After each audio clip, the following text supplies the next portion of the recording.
Chapter 21. Presentiments are strange things. And so are sympathies, and so are signs, and the three combined make one mystery to which humanity has not yet found the key. I never laughed at presentiments in my life, because I have had strange ones of my own. Sympathies, I believe, exist, for instance, between far distant, long absent, wholly estranged relatives asserting, notwithstanding their alienation, the unity of the source to which each traces his origin, whose workings baffle mortal comprehension. And signs, for aught we know, may be but the sympathies of nature with man. When I was a little girl, only 6 years old, I one night heard Bessie Levin say to Martha Abbott that she had been dreaming about a little child, and that to dream of children was a sure sign of trouble, either to one's self or one's kin. The saying might have worn out of my memory, had not a circumstance immediately followed which served indelibly to fix it there. The next day Bessie was sent for home to the deathbed of her little sister.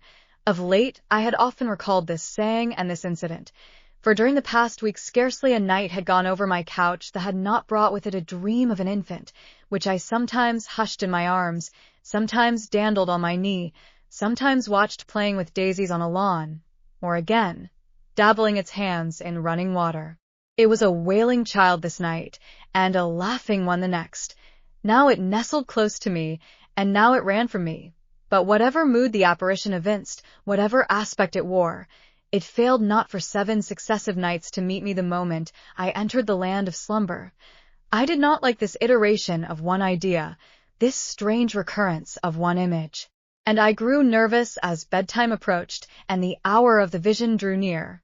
Glancing at the bookcases, I thought I could distinguish the 2 volumes of Bewick's British Birds occupying their old place on the 3rd shelf, and Gulliver's Travels and the Arabian Nights ranged just above.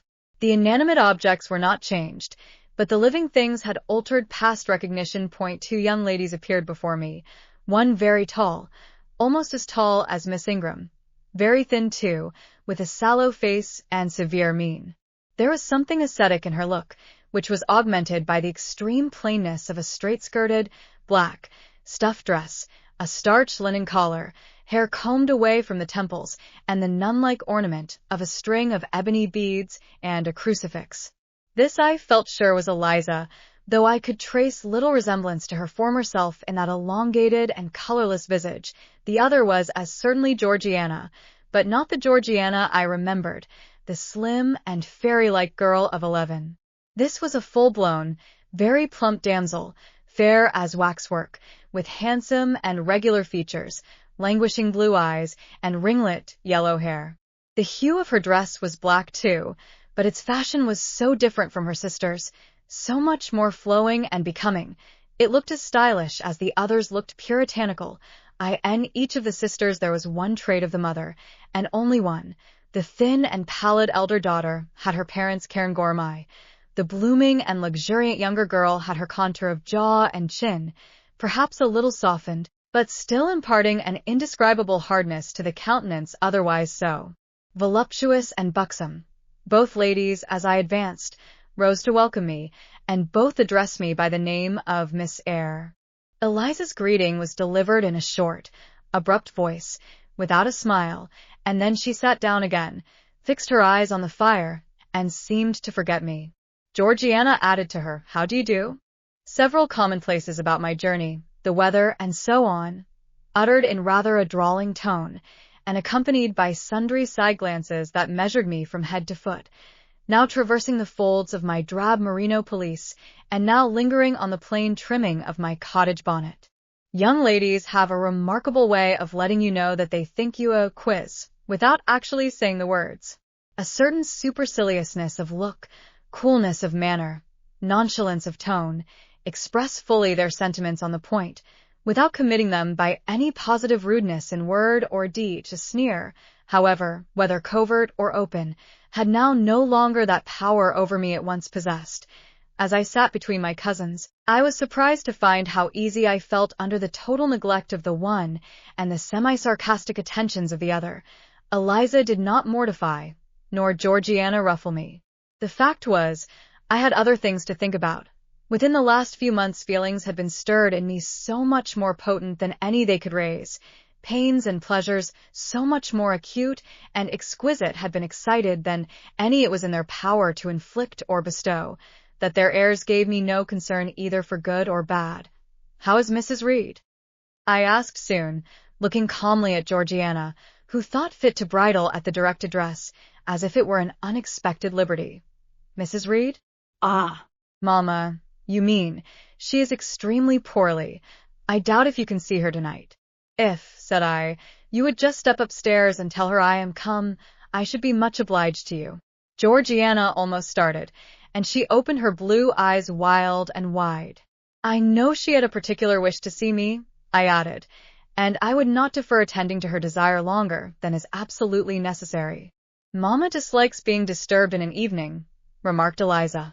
I soon rose, quietly took off my bonnet and gloves, uninvited, and said I would just step out to Bessie, who was, I dared say, in the kitchen, and ask her to ascertain whether Mrs. Reed was disposed to receive me or not tonight.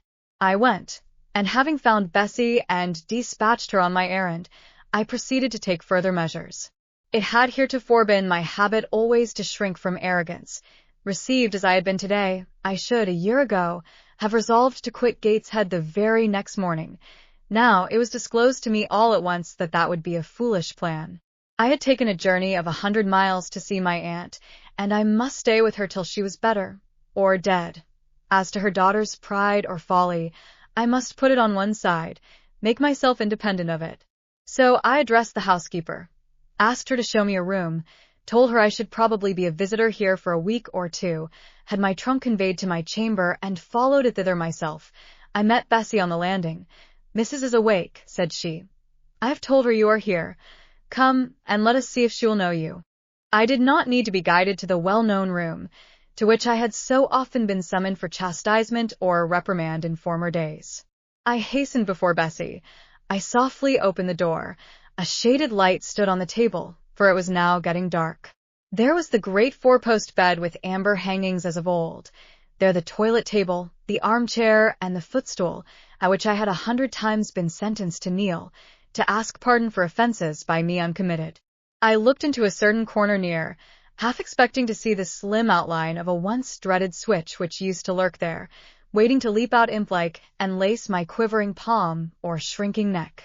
I approached the bed. I opened the curtains and leant over the high-piled pillows. Well did I remember Mrs. Reed's face, and I eagerly sought the familiar image. It is a happy thing that time quells the longings of vengeance and hushes the promptings of rage and aversion. I had left this woman in bitterness and hate, and I came back to her now with no other emotion than a sort of ruth for her great sufferings, and a strong yearning to forget and forgive all injuries, to be reconciled and clasp hands in amity. The well-known face was there, stern, relentless as ever. There was that peculiar eye which nothing could melt, and the somewhat raised, imperious, despotic eyebrow. How often had it lowered on me menace and hate, and how the recollection of childhood's terrors and sorrows revived as I traced its harsh line now. And yet I stooped down and kissed her. She looked at me. "Is this Jane Eyre?" she said. "Yes, Aunt Reed." "How are you, dear aunt?" I had once vowed that I would never call her aunt again. I thought it no sin to forget and break that vow now. My fingers had fastened on her hand which lay outside the sheet. Had she pressed mine kindly, I should at that moment have experienced true pleasure. But unimpressionable natures are not so soon softened, nor are natural antipathies so readily eradicated. Mrs. Reed took her hand away, and, turning her face rather from me, she remarked that the night was warm. Again she regarded me so icily. I felt at once that her opinion of me, her feeling towards me, was unchanged and unchangeable. I knew by her stony eye, opaque to tenderness, indissoluble to tears, that she was resolved to consider me bad to the last, because to believe me good would give her no generous pleasure, only a sense of mortification. I felt pain, and then I felt ire, and then I felt a determination to subdue her, to be her mistress in spite both of her nature and her will. My tears had risen, just as in childhood. I ordered them back to their source. I brought a chair to the bedhead. I sat down and leaned over the pillow. "You sent for me," I said, "and I am here, and it is my intention to stay till I see how you get on. Oh, of course. You have seen my daughters. Yes. Well, you may tell them I wish you to stay till I can talk some things over with you I have on my mind. Tonight it is too late, and I have a difficulty in recalling them. But there was something I wished to say, let me see. The wandering look and changed utterance told what wreck had taken place in her once vigorous frame. Turning restlessly, she drew the bedclothes round her. My elbow, resting on a corner of the quilt, fixed it down. She was at once irritated. Sit up, said she. Don't annoy me with holding the clothes fast. Are you Jane Eyre? I am Jane Eyre. I have had more trouble with that child than anyone would believe. Such a burden to be left on my hands, and so much annoyance as she caused me, daily and hourly, with her incomprehensible disposition, and her sudden starts of temper, and her continual, unnatural watchings of one's movements. I declare she talked to me once like something mad, or like a fiend. No child ever spoke or looked as she did. I was glad to get her away from the house. What did they do with her at Lowood? The fever broke out there, and many of the pupils died. She, however, did not die, but I said she did. I wish she had died. A strange wish, Mrs. Reed. Why do you hate her so? I had a dislike to her mother always, for she was my husband's only sister and a great favorite with him. He opposed the family's disowning her when she made her low marriage, and when news came of her death, he wept like a simpleton. He would send for the baby, though I entreated him rather to put it out to nurse and pay for its maintenance. I hated it the first time I set my eyes on it, a sickly, whining, pining thing. It would wail in its cradle all night long, not screaming heartily like any other child, but whimpering and moaning. Reed pitied it, and he used to nurse it and notice it as if it had been his own, more, indeed, than he ever noticed his own at that age. He would try to make my children friendly to the little beggar. The darlings could not bear it, and he was angry with them when they showed their dislike. In his last illness, he had it brought continually to his bedside, and but an hour before he died, he bound me by vow to keep the creature. I would as soon have been charged with a pauper brought out of a workhouse, but he was weak, naturally weak. John does not at all resemble his father, and I am glad of it. John is like me and like my brothers. He is quite a Gibson. Oh, I wish he would cease tormenting me with letters for money. I have no more money to give him. We are getting poor. I must send away half the servants and shut up part of the house, or let it off. I can never submit to do that, yet how are we to get on? 2/3 of my income goes in paying the interest of mortgages. John gambles dreadfully and always loses, poor boy. He is beset by sharpers. John is sunk and degraded. His look is frightful. I feel ashamed for him when I see him. She was getting much excited. I think I had better leave her now, said I to Bessie, who stood on the other side of the bed. Perhaps you had, miss, but she often talks in this way towards night. In the morning she is calmer. I rose. Stop, exclaimed Mrs. Reed. There is another thing I wish to say. He threatens me. He continually threatens me with his own death, or mine, and I dream sometimes that I see him laid out with a great wound in his throat, or with a swollen and blackened face. I am come to a strange pass. I have heavy troubles. What is to be done? How is the money to be had? Bessie now endeavored to persuade her to take a sedative draught. She succeeded with difficulty. Soon after, Mrs. Reed grew more composed, and sank into a dozing state. I then left her. More than 10 days elapsed before I had again any conversation with her. She continued either delirious or lethargic, and the doctor forbade everything which could painfully excite her. Meantime, I got on as well as I could with Georgiana and Eliza. They were very cold, indeed, at first. Eliza would sit half the day sewing, reading, or writing, and scarcely utter a word either to me or her sister. Georgiana would chatter nonsense to her canary bird by the hour, and take no notice of me. But I was determined not to seem at a loss for occupation or amusement. I had brought my drawing materials with me, and they served me for both. Provided with a case of pencils and some sheets of paper, I used to take a seat apart from them, near the window, and busy myself in sketching fancy vignettes, representing any scene that happened momentarily to shape itself in the ever-shifting kaleidoscope of imagination. A glimpse of sea between two rocks, the rising moon, and a ship crossing its disk, a group of reeds and water flags, and a naiad's head, crowned with lotus flowers, rising out of them. An elf sitting in a hedge sparrow's nest, under a wreath of hawthorn bloom. One morning I fell to sketching a face. What sort of a face it was to be, I did not care or know. I took a soft black pencil, gave it a broad point, and worked away. Soon I had traced on the paper a broad and prominent forehead and a square lower outline of visage. That contour gave me pleasure. My fingers proceeded actively to fill it with features. Strongly marked horizontal eyebrows must be traced under that brow. Then followed, naturally, a well-defined nose, with a straight ridge and full nostrils, then a flexible-looking mouth, by no means narrow, then a firm chin, with a decided cleft down the middle of it. Of course, some black whiskers were wanted, and some jetty hair, tufted on the temples, and waved above the forehead. Now for the eyes. I had left them to the last, because they required the most careful working. I drew them large.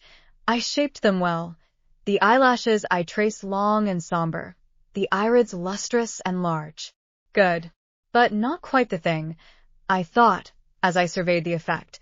They want more force and spirit, and I wrought the shades blacker, that the lights might flash more brilliantly, a happy touch or two secured success. There, I had a friend's face under my gaze, and what did it signify that those young ladies turned their backs on me? I looked at it. I smiled at the speaking likeness. I was absorbed and content. "Is that a portrait of someone you know?" asked Eliza, who had approached me unnoticed. I responded that it was merely a fancy head, and hurried it beneath the other sheets. Of course, I lied. It was, in fact, a very faithful representation of Mr. Rochester. But what was that to her, or to any one but myself? Georgiana also advanced to look. The other drawings pleased her much, but she called that an ugly man. They both seemed surprised at my skill. I offered to sketch their portraits, and each, in turn, sat for a pencil outline. Then Georgiana produced her album. I promised to contribute a watercolor drawing.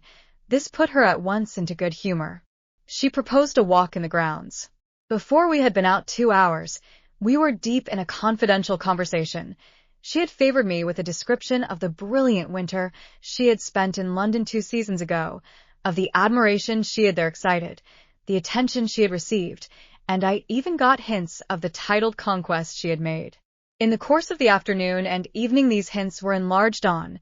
Various soft conversations were reported, and sentimental scenes represented, and, in short, a volume of a novel of fashionable life was that day improvised by her for my benefit.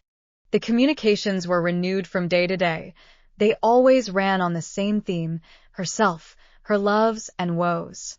It was strange she never once adverted either to her mother's illness, or her brother's death, or the present gloomy state of the family prospects. Her mind seemed wholly taken up with reminiscences of past gaiety, and aspirations after dissipations to come. She passed about 5 minutes each day in her mother's sick room, and no more. Eliza still spoke little. She had evidently no time to talk. I never saw a busier person than she seemed to be, yet it was difficult to say what she did, or rather, to discover any result of her diligence. She had an alarm to call her up early. I know not how she occupied herself before breakfast, but after that meal she divided her time into regular portions, and each hour had its allotted task. 3 times a day she studied a little book which I found, on inspection, was a common prayer book. I asked her once what was the great attraction of that volume, and she said, "The rubric." 3 hours she gave to stitching, with gold thread, the border of a square crimson cloth, almost large enough for a carpet. In answer to my inquiries after the use of this article, she informed me it was a covering for the altar of a new church lately erected near Gateshead. 2 hours she devoted to her diary, 2 to working by herself in the kitchen garden, and 1 to the regulation of her accounts. She seemed to want no company, no conversation. I believe she was happy in her way. This routine sufficed for her. and nothing annoyed her so much as the occurrence of any incident which forced her to vary its clockwork regularity. She told me one evening, when more disposed to be communicative than usual, that John's conduct and the threatened ruin of the family had been a source of profound affliction to her. But she had now, she said, settled her mind, and formed her resolution. Her own fortune she had taken care to secure, and when her mother died, and it was wholly improbable, she tranquilly remarked that she should either recover or linger long. She would execute a long-cherished project, seek a retirement where punctual habits would be permanently secured from disturbance, and place safe barriers between herself and a frivolous world. I asked if Georgiana would accompany her. Of course not. Georgiana and she had nothing in common. They never had had. She would not be burdened with her society for any consideration. Georgiana should take her own course, and she, Eliza, would take hers. Georgiana, when not unburdening her heart to me, spent most of her time in lying on the sofa, fretting about the dullness of the house, and wishing over and over again that her Aunt Gibson would send her an invitation up to town. It would be so much better, she said, if she could only get out of the way for a month or two, till all was over. I did not ask what she meant by all being over, but I suppose she referred to the expected decease of her mother and the gloomy sequel of funeral rites. Eliza generally took no more notice of her sister's indolence and complaints than if no such murmuring, lounging object had been before her. One day, however, as she put away her account-book and unfolded her embroidery, she suddenly took her up thus: "Georgiana, a more vain and absurd animal than you was certainly never allowed to cumber the earth. You had no right to be born, for you make no use of life. Instead of living for, in, and with yourself, as a reasonable being ought, you seek only to fasten your feebleness on some other person's strength. If no one can be found willing to burden her or himself with such a fat, weak, puffy, useless thing, you cry out that you are ill-treated, neglected, miserable." It was from companionship with this baby phantom I had been roused on that moonlight night when I heard the cry, and it was on the afternoon of the day following I was summoned downstairs by a message that someone wanted me in Mrs. Fairfax's room. On repairing thither, I found a man waiting for me, having the appearance of a gentleman's servant. He was dressed in deep mourning, and the hat he held in his hand was surrounded with a crape band. "I dare say you hardly remember me, miss," he said, rising as I entered, "but my name is Levin. I lived coachman with Mrs. Reed when you were at Gateshead, 8 or 9 years since, and I live there still." "Oh, Robert, how do you do? I remember you very well. You used to give me a ride sometimes on Miss Georgiana's bay pony. And how is Bessie? You are married to Bessie?" "Yes, miss. My wife is very hearty, thank you. She brought me another little one about 2 months since. We have 3 now, and both mother and child are thriving." "And are the family well at the house, Robert?" "I am sorry I can't give you better news of them, miss. They are very badly at present, in great trouble." "I hope no one is dead," I said, glancing at his black dress. He too looked down at the crape round his hat and replied, "Mr. John died, yesterday was a week, at his chambers in London." "Mr. John?" "Yes." "And how does his mother bear it?" "Why, you see, Miss Eyre, it is not a common mishap. His life has been very wild. These last 3 years he gave himself up to strange ways, and his death was shocking. I heard from Bessie he was not doing well." "Doing well? He could not do worse. He ruined his health and his estate amongst the worst men and the worst women. He got into debt and into jail. His mother helped him out twice, but as soon as he was free he returned to his old companions and habits. His head was not strong. The knaves he lived amongst fooled him beyond anything I ever heard. Then, too, existence for you must be a scene of continual change and excitement, or else the world is a dungeon. You must be admired, you must be courted, you must be flattered, you must have music, dancing, and society, or you languish, you die away. Have you no sense to devise a system which will make you independent of all efforts and all wills but your own? Take one day, share it into sections, to each section apportion its task. Leave no stray unemployed quarters of an hour, 10 minutes, 5 minutes, include all. Do each piece of business in its turn with method, with rigid regularity. The day will close almost before you are aware it has begun, and you are indebted to no one for helping you to get rid of one vacant moment. You have had to seek no one's company, conversation, sympathy, forbearance. You have lived, in short, as an independent being ought to do. Take this advice. The first and last I shall offer you. Then you will not want me, or anyone else, happen what may. Neglect it. Go on as heretofore, craving, whining, and idling, and suffer the results of your idiocy, however bad and insufferable they may be. I tell you this plainly. And listen, for though I shall no more repeat what I am now about to say, I shall steadily act on it. After my mother's death, I wash my hands of you. From the day her coffin is carried to the vault in Gateshead Church, you and I will be as separate as if we had never known each other. You need not think that because we chance to be born of the same parents, I shall suffer you to fasten me down by even the feeblest claim. I can tell you this, if the whole human race, ourselves excepted, were swept away, and we two stood alone on the earth, I would leave you in the old world, and betake myself to the new. She closed her lips. You might have spared yourself the trouble of delivering that tirade, answered Georgiana. Everybody knows you are the most selfish, heartless creature in existence, and I know your spiteful hatred towards me. I have had a specimen of it before in the trick you played me about Lord Edwin Vere. You could not bear me to be raised above you, to have a title, to be received into circles where you dare not show your face, and so you acted the spy and informer, and ruined my prospects forever. Georgiana took out her handkerchief and blew her nose for an hour afterwards. Eliza sat cold, impassible, and assiduously industrious. True, generous feeling is made small account of by some, but here were two natures rendered, the one intolerably acrid, the other despicably savourless for the want of it. Feeling without judgment is a washy draught indeed, but judgment untempered by feeling is too bitter and husky a morsel for human deglutition. It was a wet and windy afternoon. Georgiana had fallen asleep on the sofa over the perusal of a novel. Eliza was gone to attend a Saint's Day service at the new church, for in matters of religion she was a rigid formalist. No weather ever prevented the punctual discharge of what she considered her devotional duties. Fair or foul, she went to church thrice. Every Sunday, and as often on weekdays as there were prayers, I bethought myself to go upstairs and see how the dying woman sped, who lay there almost unheeded. The very servants paid her but a remittent attention. The hired nurse, being little looked after, would slip out of the room whenever she could.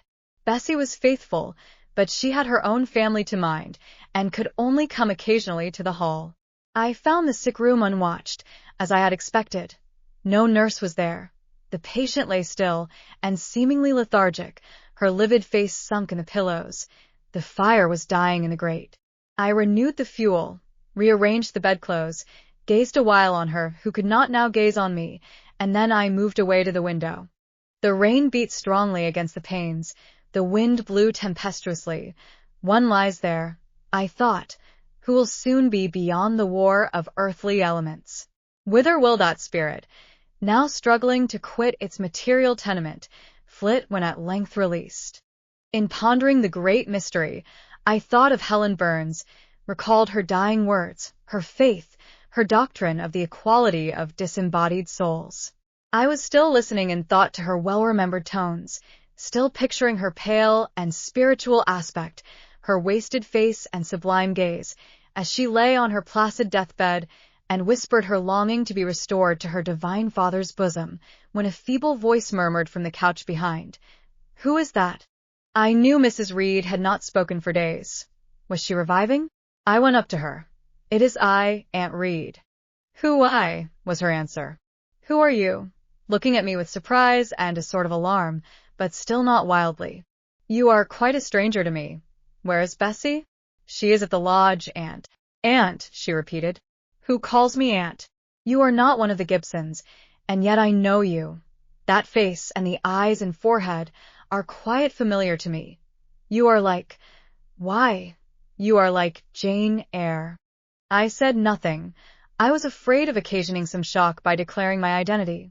Yet, said she, I am afraid it is a mistake. My thoughts deceive me. I wish to see Jane Eyre, and I fancy a likeness where none exists. Besides, in 8 years she must be so changed. I now gently assured her that I was the person she supposed and desired me to be, and seeing that I was understood, and that her senses were quite collected, I explained how Bessie had sent her husband to fetch me from Thornfield. I am very ill, I know, she said ere long. I was trying to turn myself a few minutes since, and find I cannot move a limb. It is as well I should ease my mind before I die. What we think little of in health burdens us at such an hour as the present is to me. Is the nurse here? Or is there no one in the room but you? I assured her we were alone. Well, I have twice done you a wrong which I regret now. One was in breaking the promise which I gave my husband to bring you up as my own child. The other, she stopped. After all, it is of no great importance, perhaps, she murmured to herself, and then I may get better, and to humble myself so to her is painful. She made an effort to alter her position, but failed. Her face changed. She seemed to experience some inward sensation, the precursor, perhaps, of the last pang. Well, I must get it over. Eternity is before me. I had better tell her. Go to my dressing-case, open it, and take out a letter you will see there. I obeyed her directions. Read the letter, she said. It was short and thus conceived. Madam, will you have the goodness to send me the address of my niece, Jane Eyre, and to tell me how she is? It is my intention to write shortly and desire her to come to me at Madeira. Providence has blessed my endeavors to secure a competency, and as I am unmarried and childless, I wish to adopt her during my life, and bequeath her at my death whatever I may have to leave. I am, Madam, N.C., John Eyre, Madeira. It was dated 3 years back. Why did I never hear of this? I asked, because I disliked you too fixedly and thoroughly ever to lend a hand in lifting you to prosperity. I could not forget your conduct to me, Jane, the fury with which you once turned on me, the tone in which you declared you abhorred me the worst of anybody in the world, the unchildlike look and voice with which you affirmed that the very thought of me made you sick, and asserted that I had treated you with miserable cruelty. I could not forget my own sensations when you thus started up and poured out the venom of your mind. I felt fear, as if an animal that I had struck or pushed had looked up at me with human eyes and cursed me in a man's voice. Bring me some water. Oh, make haste. Dear Mrs. Reed, said I, as I offered her the draught she required, think no more of all this. Let it pass away from your mind. Forgive me for my passionate language. I was a child then. 8, 9 years have passed since that day. She heeded nothing of what I said, but when she had tasted the water and drawn breath, she went on thus. I tell you I could not forget it, and I took my revenge. For you to be adopted by your uncle and placed in a state of ease and comfort was what I could not endure. I wrote to him. I said I was sorry for his disappointment, but Jane Eyre was dead. She had died of typhus fever at Lowood. Now act as you please. Write and contradict my assertion. Expose my falsehood as soon as you like. You were born, I think, to be my torment. My last hour is racked by the recollection of a deed which, but for you, I should never have been tempted to commit. If you could but be persuaded to think no more of it, and to regard me with kindness and forgiveness. You have a very bad disposition, said she, and one to this day I feel it impossible to understand. How for 9 years you could be patient and quiescent under any treatment, and in the 10th break out all fire and violence, I can never comprehend. My disposition is not so bad as you think. I am passionate, but not vindictive. Many a time, as a little child, I should have been glad to love you if you would have let me, and I long earnestly to be reconciled to you now. Kiss me, Aunt. I approached my cheek to her lips. She would not touch it. She said I oppressed her by leaning over the bed, and again demanded water. As I laid her down, for I raised her and supported her on my arm while she drank, I covered her ice-cold and clammy hand with mine. The feeble fingers shrank from my touch, the glazing eyes shunned my gaze. Love me, then, or hate me as you will, I said at last. You have my full and free forgiveness. Ask now for God's, and be at peace." Poor, suffering woman. It was too late for her to make now the effort to change her habitual frame of mind. Living, she had ever hated me. Dying, she must hate me still. The nurse now entered, and Bessie followed. I yet lingered half an hour longer, hoping to see some sign of amity, but she gave none. She was fast relapsing into stupor, nor did her mind again rally. At 12 o'clock that night she died. I was not present to close her eyes, nor were either of her daughters. They came to tell us the next morning that all was over. She was by that time laid out. Eliza and I went to look at her. Georgiana, who had burst out into loud weeping, said she dared not go. There was stretched Sarah Reed's once robust and active frame, rigid and still. Her eye of flint was covered with its cold lid. Her brow and strong traits wore yet the impress of her inexorable soul. A strange and solemn object was that corpse to me. I gazed on it with gloom and pain. Nothing soft, nothing sweet, nothing pitying or hopeful or subduing did it inspire. Only a grating anguish for her woes, not my loss, and a somber, tearless dismay at the fearfulness of death in such a form. Eliza surveyed her parent calmly. After a silence of some minutes she observed, "With her constitution, she should have lived to a good old age. Her life was shortened by trouble." And then a spasm constricted her mouth for an instant. As it passed away she turned and left the room, and so did I. Neither of us had dropped a tear. He came down to Gateshead about 3 weeks ago, and wanted Mrs. to give up all to him. Mrs. refused. Her means have long been much reduced by his extravagance. So he went back again, and the next news was that he was dead. How he died, God knows. They say he killed himself. I was silent. The tidings were frightful. Robert Levin resumed. Mrs. had been out of health herself for some time. She had got very stout, but was not strong with it, and the loss of money and fear of poverty were quite breaking her down. The information about Mr. John's death and the manner of it came too suddenly. It brought on a stroke. She was 3 days without speaking, but last Tuesday she seemed rather better. She appeared as if she wanted to say something, and kept making signs to my wife and mumbling. It was only yesterday morning, however, that Bessie understood she was pronouncing your name, and at last she made out the words, "Bring Jane, fetch Jane Eyre. I want to speak to her." Bessie is not sure whether she is in her right mind, or means anything by the words, but she told Miss Reed and Miss Georgiana, and advised them to send for you. The young ladies put it off at first, but their mother grew so restless and said, "Jane, Jane," so many times, that at last they consented. I left Gateshead yesterday, and if you can get ready, miss, I should like to take you back with me early tomorrow morning. Yes, Robert, I shall be ready. It seems to me that I ought to go. I think so too. Mississippi Bessie said she was sure you would not refuse, but I suppose you will have to ask leave before you can get off. Yes, and I will do it now. And having directed him to the servants' hall, and recommended him to the care of John's wife, and the attentions of John himself, I went in search of Mr. Rochester. He was not in any of the lower rooms. He was not in the yard, the stables, or the grounds. I asked Mrs. Fairfax if she had seen him. Yes, she believed he was playing billiards with Miss Ingram. To the billiard room I hastened. The click of balls and the hum of voices resounded thence. Mr. Rochester, Miss Ingram, the 2 Misses Eshton, and their admirers were all busied in the game. It required some courage to disturb so interesting a party. My errand, however, was one I could not defer, so I approached the master where he stood at Miss Ingram's side. She turned as I drew near and looked at me haughtily. Her eyes seemed to demand, "What can a creeping creature want now?" And when I said in a low voice, "Mr. Rochester," she made a movement as if tempted to order me away. I remember her appearance at the moment. It was very graceful and very striking. She wore a morning robe of sky-blue crepe. A gauzy azure scarf was twisted in her hair. She had been all animation with the game, and irritated pride did not lower the expression of her haughty lineaments. "Does that person want you?" she inquired of Mr. Rochester, and Mr. Rochester turned to see who the person was.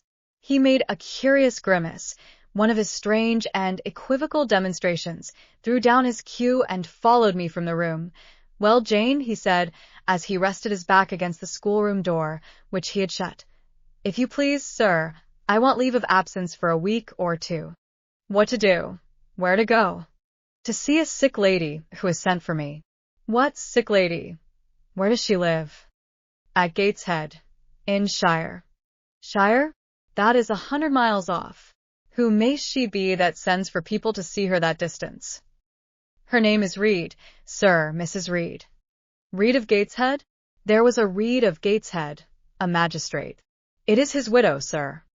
"And what have you to do with her? How do you know her?" "Mr. Reed was my uncle, my mother's brother." "The deuce he was! You never told me that before. You always said you had no relations." "None that would own me, sir. Mr. Reed is dead, and his wife cast me off." "Why?"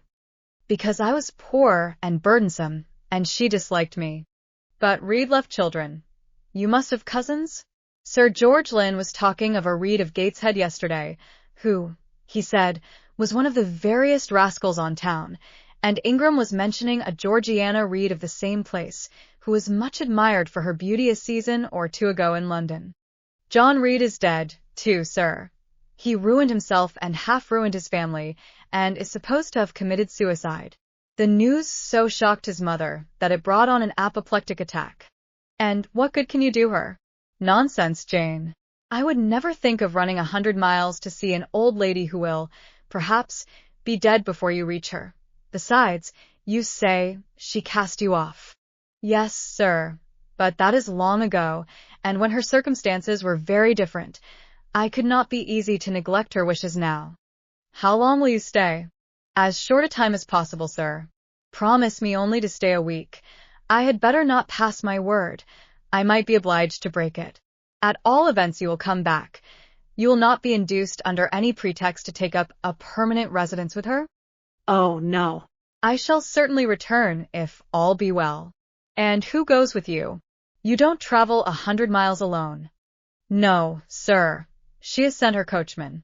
"A person to be trusted?" "Yes, sir. He has lived 10 years in the family." Mr. Rochester meditated. "When do you wish to go?" "Early tomorrow morning, sir." "Well, you must have some money. You can't travel without money, and I dare say you have not much. I have given you no salary yet."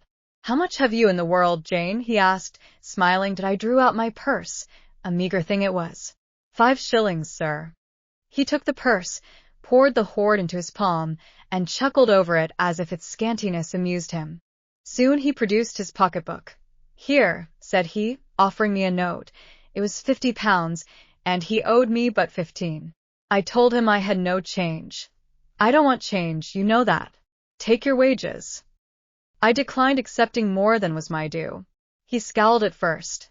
Then, as if recollecting something, he said, Right. Better not give you all now.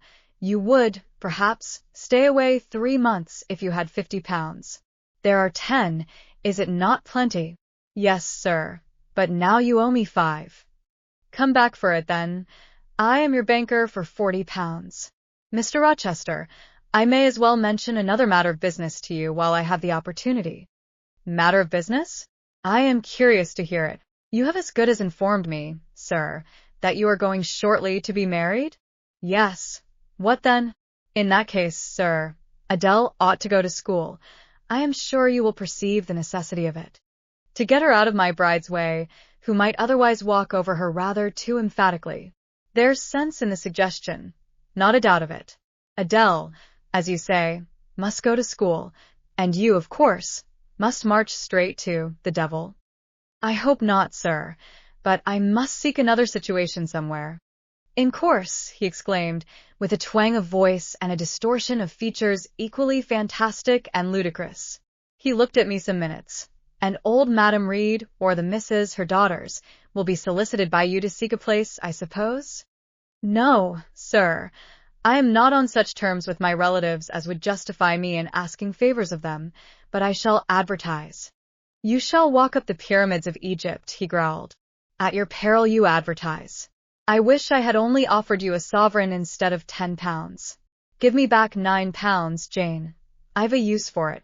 And so have I, sir, I returned, putting my hands and my purse behind me. I could not spare the money on any account. Little niggard, said he, refusing me a pecuniary request. Give me £5, Jane. Not 5 shillings, sir, nor 5 pence. Just let me look at the cash. No, sir, you are not to be trusted. Jane, sir, promise me one thing. I'll promise you anything, sir, that I think I am likely to perform. Not to advertise, and to trust this quest of a situation to me. I'll find you one in time. I shall be glad so to do, sir, if you, in your turn, will promise that I and Adele shall be both safe out of the house before your bride enters it. Very well, very well. I'll pledge my word on it. You go tomorrow, then? Yes, sir, early. Shall you come down to the drawing-room after dinner? No, sir, I must prepare for the journey. Then you and I must bid good-bye for a little while? I suppose so, sir. And how do people perform that ceremony of parting, Jane?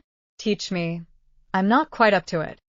They say, farewell, or any other form they prefer. Then say it. Farewell, Mr. Rochester, for the present. What must I say? The same, if you like, sir. Farewell, Miss Eyre, for the present. Is that all? Yes. It seems stingy to my notions and dry and unfriendly. I should like something else. A little addition to the right. If one shook hands, for instance, but no, that would not content me either. So you'll do no more than say farewell, Jane? It is enough, sir. As much goodwill may be conveyed in one hearty word as in many. Very likely, but it is blank and cool. Farewell. How long is he going to stand with his back against that door? I ask myself. I want to commence my packing. The dinner bell rang, and suddenly away he bolted, without another syllable. I saw him no more during the day, and was off before he had risen in the morning. I reached the lodge at Gateshead about 5 o'clock in the afternoon of the 1st of May. I stepped in there before going up to the hall. It was very clean and neat. The ornamental windows were hung with little white curtains. The floor was spotless. The grate and fire irons were burnished bright, and the fire burnt clear. Bessie sat on the hearth, nursing her last-born, and Robert and his sister played quietly in a corner. "Bless you, I knew you would come," exclaimed Mrs. Levin as I entered. "Yes, Bessie," said I, after I had kissed her, "and I trust one am not too late. How is Mrs. Reed? Alive still, I hope?" "Yes, she is alive, and more sensible and collected than she was. The doctor says she may linger a week or 2 yet, but he hardly thinks she will finally recover." "Has she mentioned me lately?"